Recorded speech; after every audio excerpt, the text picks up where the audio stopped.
Hello brilliants. अभी हम कर रहे हैं सेवन्थ क्लास के लिए ज्योग्राफी चैप्टर नंबर 1 एनवायरनमेंट।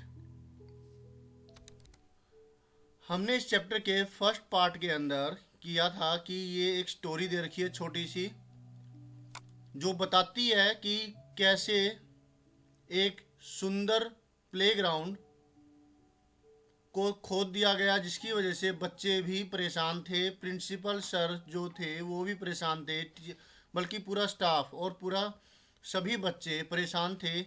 उन्हें दुख था इस बात का कि जो एक नेचुरल इकोसिस्टम है वो ख़राब कर दिया गया, बर्बाद कर दिया गया ऊंची बिल्डिंग बनाने के लिए।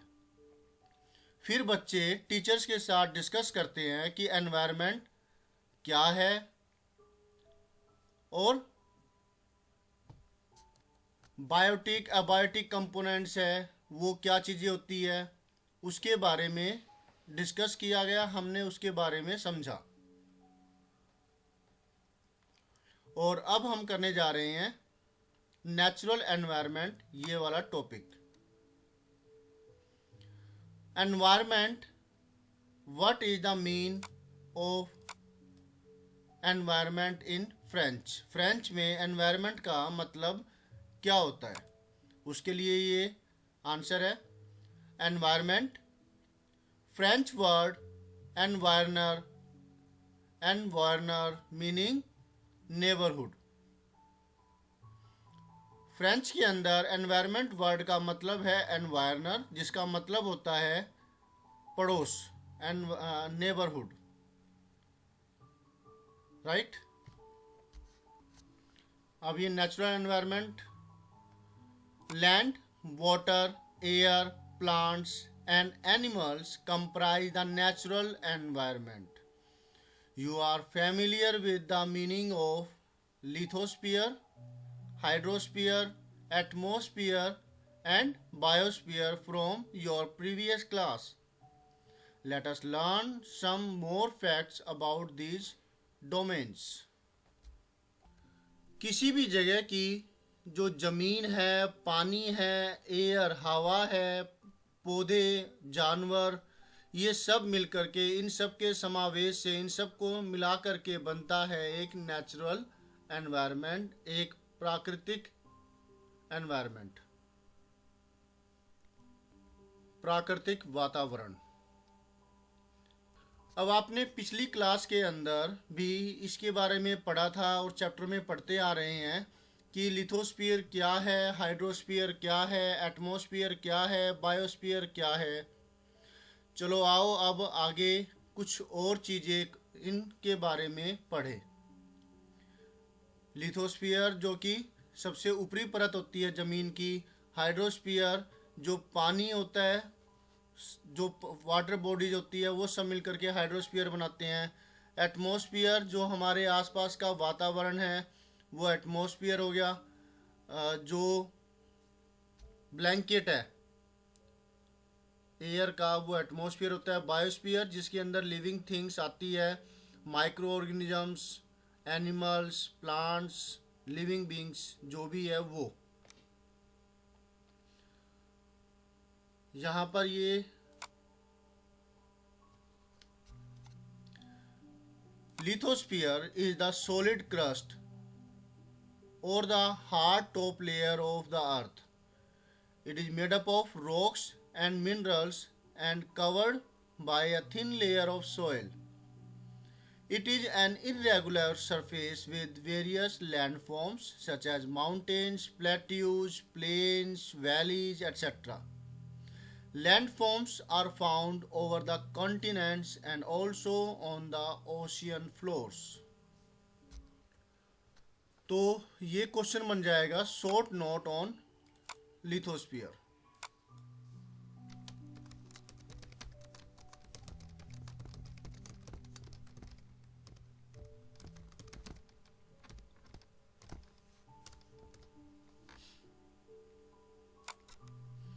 लिथोस्फीयर क्या है? लिथोस्फीयर अर्थ की जो सॉलिड क्रस्ट है, सबसे ऊपर की परत होती है, हार्ड कवरिंग होती है, हार्ड लेयर होती है। ये चट्टानों से और मिनरल से बनी हुई है और इसके ऊपर एक लेयर है मिट्टी की। मिट्टी की एक लेयर इसके ऊपर चढ़ी हुई है। ये एक इरेगुलर सरफेस है। इरेगुलर मतलब प्लेन नहीं है, बिल्कुल इरेगुलर सरफेस है, जो कि इसके ऊपर अलग अलग टाइप के लैंड फॉर्म्स मिलते हैं, जैसे कि माउंटेन्स, जैसे कि प्लेट्यूज, जैसे कि प्लेन्स, वैलीज, ये सब चीज़ें। तो ये हुई ना इरेगुलर, मतलब कहीं पर तो माउंटेन जैसे ऊंचाइयाँ है, कहीं पर उससे कम नीचे जो ऊंचे पठार है जिसे हम कहते हैं प्लेट्यूज। फिर उससे नीचे वाला लेवल आता है प्लेन्स का, और फिर उससे भी नीचे वाला लेवल जो आता है, जो जीरो लेवल कहलाता है, वो ओशियन फ्लोर है। वो जो लैंड फॉर्म्स है, जो ज़मीनी मिट्टी है, जो ज़मीन है, वो पाई जाती है कॉन्टिनेंटल मास के अंदर, यानी कॉन्टिनेंट्स के अंदर, यानी कि जो महाद्वीप है वहाँ पर। Asia, Africa, Europe, north America, south America, Africa, है ना, अंटार्कटिका, ये जो कॉन्टिनेंट्स है, इनके यहाँ पर लैंड फॉर्म्स मिलता है, ज़मीन जहाँ पर हम रहते हैं, मकान बनाते हैं। और उसके साथ साथ जो ओशियन फ्लोर है वहाँ पर भी ये ज़मीनी ज़मीन है पाई जाती है। और वहाँ तक अभी तक इतनी गहराई तक हम पहुँचे तो नहीं हैं, लेकिन लगातार खोज चल रही है। मेरिना ट्रेंच जो कि 11 किलोमीटर नीचे है, लगभग 11 किलोमीटर नीचे है, माउंट एवरेस्ट से भी हाइट, जो ऊंचाई से उससे ज़्यादा गहराई समुद्र के अंदर मिल चुकी है। तो ऐसे ही और भी कई ऐसी जगह है, वो ओशियन फ्लोर कहलाता है, जहाँ तक अभी तक ह्यूमन पहुँचा भी नहीं है। ओके, समझ में आया? तो ये है लिथोस्फीयर, उसके बारे में शॉर्ट नोट। और अब यहाँ पर क्वेश्चन बनाया गया है, what does lithosphere provide us? Lithosphere हमें क्या प्रोवाइड करता है? तो चलिए पढ़ते हैं। Lithosphere is the domain that provide us forests, grasslands and grazing land for agriculture, for grazing and land for agriculture and human settlements. It also a source of mineral wealth. Lithosphere वो area है, जगह है, जो हमें provide करता है, चीज़ें देता है। वो कौन कौन सी चीज़ें देता है? वो हमें देता है फॉरेस्ट्स, जंगल, ग्रास लैंड्स, मैदानी इलाके जहाँ पे घास उगती है बहुत ज़्यादा मात्रा में, और फिर वहाँ पर अलग अलग टाइप का वेजिटेशन और जानवर मिलते हैं। ग्रास लैंड प्रोवाइड करता है ग्रेजिंग करने के लिए, हार्बीवोर के लिए, और ज़मीन प्रोवाइड करता है एग्रीकल्चर के लिए, जिसमें खेती बाड़ी की जाती है, और ह्यूमन सेटलमेंट के लिए, जहाँ पर कि हम लोग रह रहे हैं मकान बना बना करके, गली मोहल्ले, sector area, city area, towns, villages, जहाँ पे लोग रहते हैं।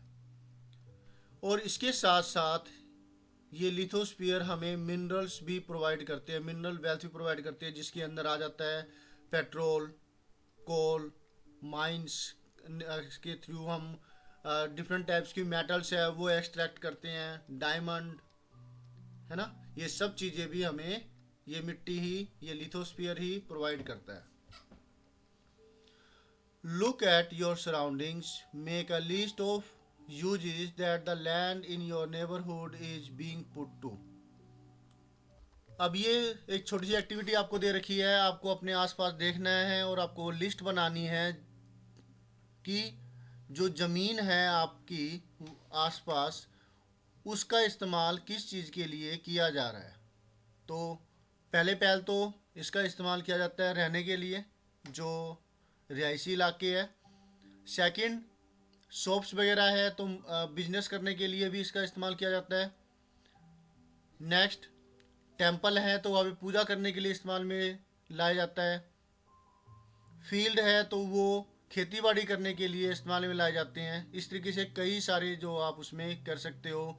रोड है तो उसके लिए हम इस्तेमाल करते हैं, ट्रैवलिंग करने के लिए हम इसका इस्तेमाल करते हैं। पार्क है तो एंटरटेनमेंट के लिए इस्तेमाल करते हैं, रिफ्रेशिंग के लिए इस्तेमाल करते हैं। जिम है तो एक्सरसाइज करने के लिए इस्तेमाल करते हैं। तो ऐसे बहुत सारे यूजेस है, आप उसकी लिस्ट बना सकते हैं, राइट।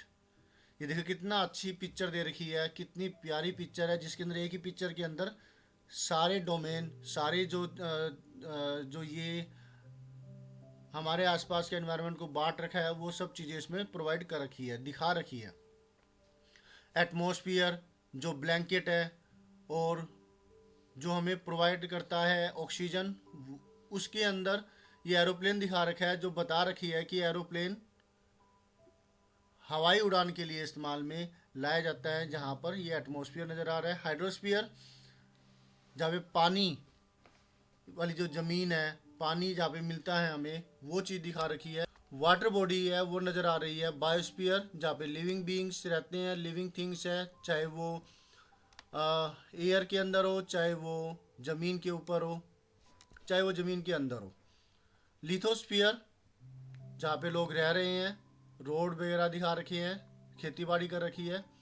तो ये बायोस्फीयर की डेफिनेशन भी होगी, जहाँ पे ये तीनों डोमेन, तीनों चीज़ें मिलती है, हाइड्रोस्फीयर, एटमॉस्फेयर एंड लिथोस्फीयर। ये तीनों डोमेन जहाँ मिलते हैं वहाँ वो बनता है बायोस्फीयर। तो चलिए अब नीचे चलते हैं। अच्छा, यहाँ पर भी कुछ है।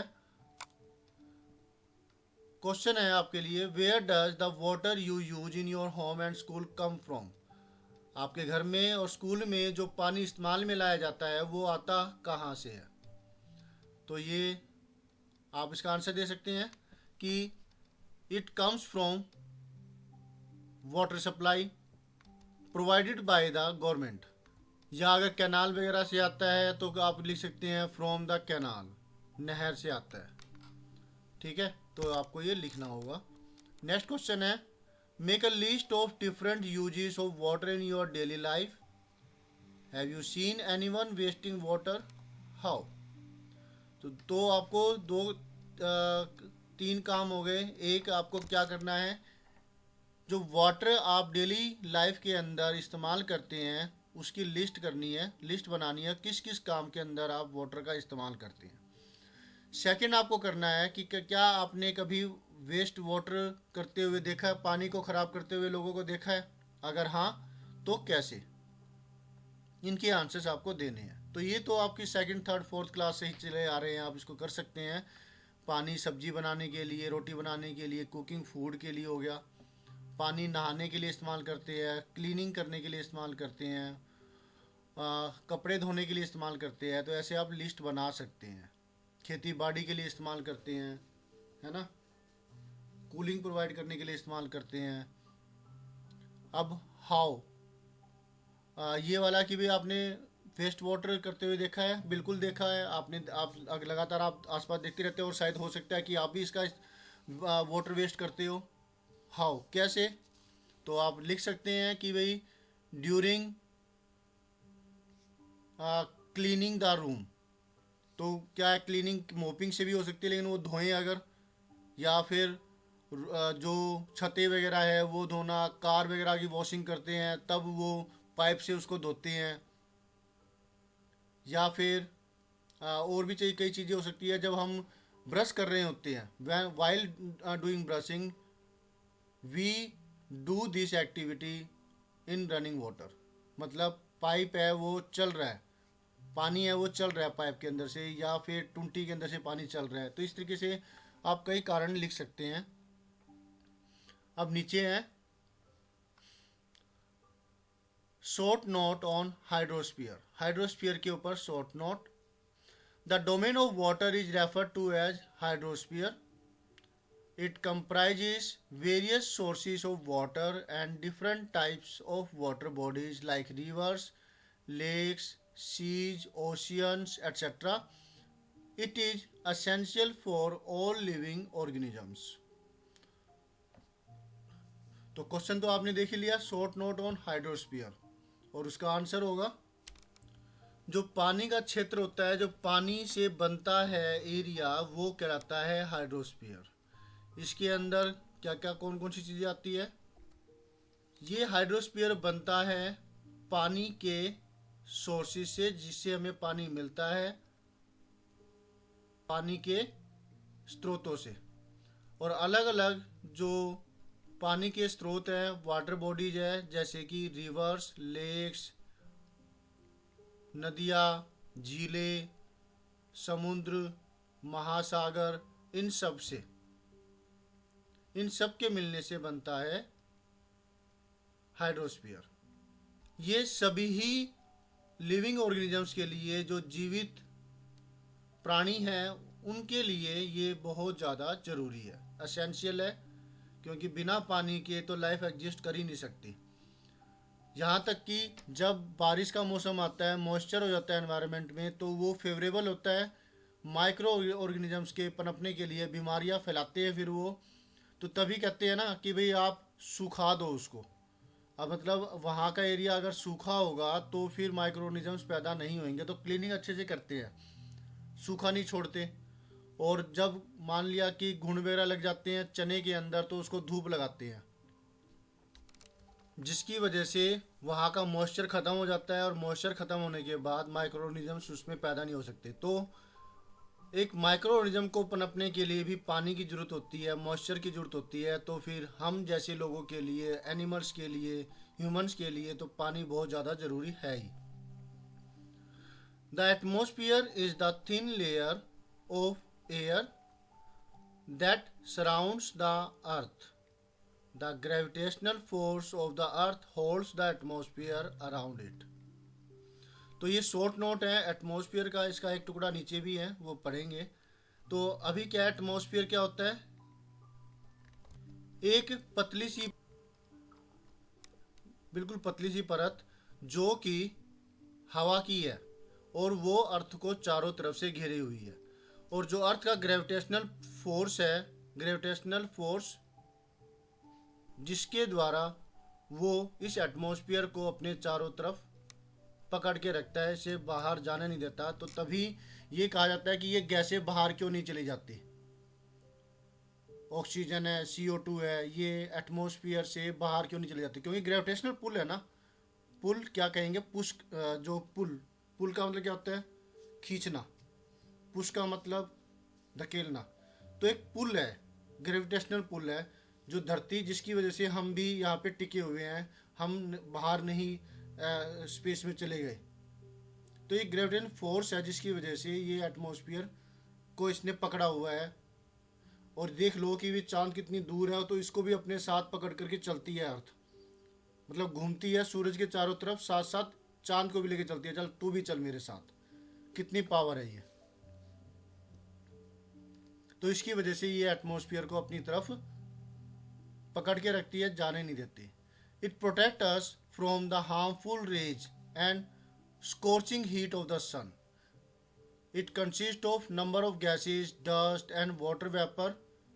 The changes in the atmosphere produce changes in the weather and climate. अब ये जो एटमॉस्फेयर है ये हमारे लिए बहुत फ़ायदेमंद है। क्यों फ़ायदेमंद है, इस वजह से भी कि जो सूरज की खतरनाक किरणें आती है अर्थ के ऊपर, अल्ट्रा वायलेट रेज, जिसको सोख लेती है ओजोन लेयर, जो कि एटमॉस्फेयर में ही पाई जाती है। तो ये हमें उससे भी प्रोटेक्शन प्रोवाइड करती है। बिल्कुल झुलसा देने वाली जो गर्मी होती है उससे भी हमारी रक्षा करती है। ये खुद झेल लेती है, हम तक नहीं पहुंचने देती इतनी। क्योंकि अगर वो हमारे पास आ गई तो एक तो गर्मी बहुत लगेगी, और सेकेंडली ये होगा कि वो स्किन कैंसर और अलग अलग तरह की बीमारियां क्रिएट कर देगी। अल्ट्रा वायलेट रेज जो है वो अगर अर्थ पर आ गई ओजोन लेयर से हो करके। इसके अंदर बहुत सारी गैसेस है, जिसके अंदर मेन जो हमारे लिए इस्तेमाल में लाई जाती है वो है ऑक्सीजन, फिर CO2 गैस जिससे कि खाना बनता है हमारे लिए, पौधे बनाते हैं, फिर नाइट्रोजन, नाइट्रोजन जो हमारी बॉडी के अंदर मसल्स बनती है वो, या कोई फैटी जो है, ये सब चीज़ें किससे बनती है, नाइट्रोजन से तो बनती है। हमारी बॉडी की प्रोटीन जो बनता है, प्रोटीन जो हम खाते हैं खाने के साथ में, जिससे हमारी मसल्स बनती है, वो नाइट्रोजन से ही तो बनती है। तो नाइट्रोजन गैस भी हमारे लिए बहुत फ़ायदेमंद है। और साथ में इन गैसेस के जिसमें मिलती है डस्ट और वाटर वेपर। डस्ट पार्टिकल्स होते हैं धूल मिट्टी, और वाटर वेपर बादलों के रूप में। और एनवायरनमेंट में तो देखो वाटर वेपर होते ही है, जैसे ही कोई ठंडी चीज़ हम ग्लास रख देते हैं तो वहाँ पर क्या होता है, उसके चारों तरफ पानी की बूंदें आ जाती है। अब ये कोई पानी की बूंदें रिस्क करके थोड़ी ना गिलास से बाहर गई है, ये तो एटमॉस्फेयर में वाटर वेपर थे जो कि कंडेंसेशन के द्वारा वहाँ पर हमें दिखाई देते हैं। तो इन सब से मिलकर के बनता है एटमॉस्फेयर। इसके अंदर ये सब चीज़ें होती है। जब एटमॉस्फेयर में बदलाव होते हैं तो फिर वहाँ का वेदर और क्लाइमेट है वो भी बदल जाता है।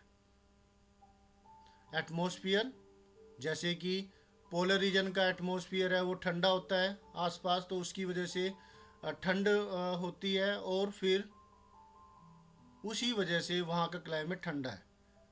या फिर यूरोपियन कंट्रीज है, ठंडा एनवायरनमेंट है, यहाँ पे गर्म एनवायरनमेंट है, इसी वजह से ऐसा होता है।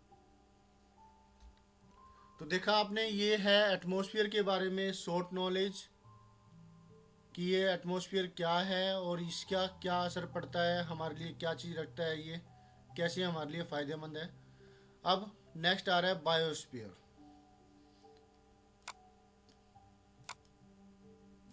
Plants and animals kingdom together make biosphere. Plants है और जो एनिमल किंगडम है वो सब मिल करके, यानी कि जो जानवर वगैरह है वो सब मिल करके बनाता है बायोस्फीयर, या फिर जिसे कहें हम living world. It is a narrow zone of the earth where land water and air interact with each other to support life. ये एक छोटा सा जोन है, एक छोटा सा एरिया है, मतलब जिसके अंदर औरों के मुकाबले तो छोटा ही हुआ ना, जिसके अंदर ये सब चीज़ें मिलती है। लैंड मिलता है, वाटर मिलता है और एयर मिलती है, आपस में मिलते हैं और फिर लाइफ को सपोर्ट करते हैं। यहाँ इकोसिस्टम की डेफिनेशन है। इकोसिस्टम क्या है? Ecosystem, it is a system formed by the interaction of all living organisms with each other and with the physical and chemical factors of the environment in which they live, all linked by transfer of energy and material। एक बहुत बड़ा sentence है ये तो। Ecosystem क्या है? ये एक सिस्टम है जिसके अंदर सारे लिविंग ऑर्गेनिजम्स एक दूसरे के साथ इंटरेक्ट करते हैं, एक दूसरे के साथ कांटेक्ट में रहते हैं और एक दूसरे को इफेक्ट भी डालते हैं, और जो फिजिकल और केमिकल फैक्टर्स है वो भी इसमें इंक्लूड हो जाते हैं, चाहे वो बादल का बनना, बारिश का होना, या फिर फ्रूट्स का पकना, इजेशन करते हैं हम, खाया पिया पच जाता है वो, ये सब चीज़ें केमिकल फैक्टर्स भी। और ये सब एक दूसरे के साथ कनेक्ट है, इंटरकनेक्टेड है, जुड़े हुए हैं एनर्जी के ट्रांसफ़र के साथ, मटेरियल के ट्रांसफ़र के साथ। जैसे कि फूड चेन हो गई, तो फूड चेन के अंदर क्या होगा? घास, सबसे पहले घास ने अपना खाना बनाया, एनर्जी ट्रांसफ़र हुई सूरज से, सन से घास के अंदर, जो क्लोरोफिल ने ट्रैप कर ली सनलाइट को। अब ये जो एनर्जी इसमें स्टोर हो गई है ये ट्रांसफ़र होगी ग्रास होपर के अंदर। ग्रास होपर ने खाया घास को, उसके अंदर ट्रांसफ़र हो गई।